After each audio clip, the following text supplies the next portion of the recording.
مساء الخير عليكم جميعا.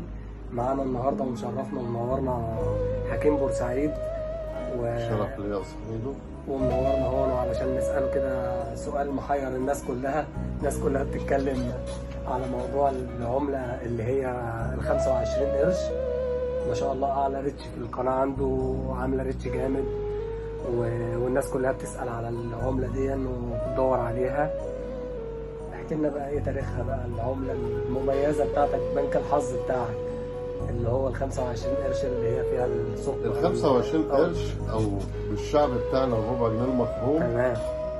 ما كانش اول عمله تتصك بالشكل ده اللي هي تبقى مجوفه من جوه او مدوره دائريه من الداخل والخارج، لان اول عمله اتصكت كانت سنه 1917، كانت عمله ال5 مليم، كان ايام السلطان حسين، وال10 مليم برضو اتصكت بنفس المنظر. بس لما صكوا العمله دي في الوقت ده ما كانش بهدف بنفس الفتحه دي، بنفس الفتحه اللي هو الربع جنيه اللي احنا بنقول عليه الشعب المخروم. يعني مش الربع جنيه المخروم بتاعنا ده هو اول عمله تتعمل بالمنظر ده؟ لا، كان ال5 مليم وال10 مليم، وكان وراها دوافع تانية خالص، لان في الوقت ده كانت الحرب العالميه الاولى كانت لسه شغاله، وطبعا احنا كنا محتلين من انجلترا، فكانت الموانئ كلها واقفه، والفضه والذهب في الوقت ده يا جماعه كان في مشكله كبيره، لان احنا بنعتمد على مناجم الذهب في السودان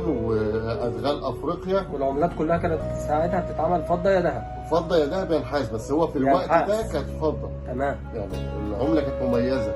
تمام. فطبعا لان المعدن كان قليل والاسعار كانت عاليه، على فكره الاسعار كانت في الوقت ده، اسعار البضايع والحاجات دي كانت كبيره جدا، وكان في تضخم والناس مش لاقيه شغل بسبب الحرب العالميه الاولى.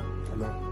فتوصلوا لفكره ان هم يصنعوا يصدروا ال5 مليم وال10 مليم مجوف من الداخل لهدف واحد، ان هم يوفروا في الفضه، يقلل من وزن العمله ويقلل من وزنها. تمام. كمان لان يعني ما كانتش معموله علشان شكل جمالي او حاجه، لا، كان تقليل من الوزن. وكان في حاجه، لما كان بيعمل 5 مليم لازم العمله يبقى ثمنها 5 مليم، يعني بفضه 5 مليم، يعني شيء يوازي شيء، تتوزن تبقى بنفس قيمتها فلوس. القيمه فلوس. يعني الفضه قيمتها فلوس. يعني الجرام لو هو الجرام ب5 قروش يبقى ال5 قروش تتعمل بالجرام ب5 قروش. تمام. فتوصلوا في الوقت ده ان هم لازم يجوفوها من الداخل، لان زي ما انا قلت الحرب كانت مشتعله، الموانئ المصريه كلها انجلترا كانت مسيطره عليها، والمانيا طبعا كانت داخله لنا عن طريق ليبيا، حدود ليبيا.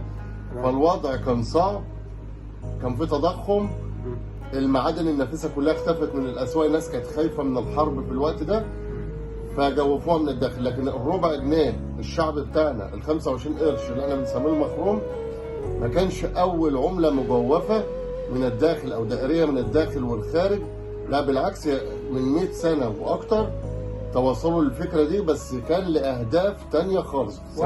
احنا دلوقتي بقى قعدنا نتريق عليها بقى الربع جنيه المخروم، واحنا ما عادش معانا حاجه الا الربع جنيه المخروم، وقلبناها كوميديا المصريين الجميله. لكن هي الفكره في الوقت ده زي ما انا قلت كده، كانت فكره اقتصاديه بحته مش اكتر ولا اقل.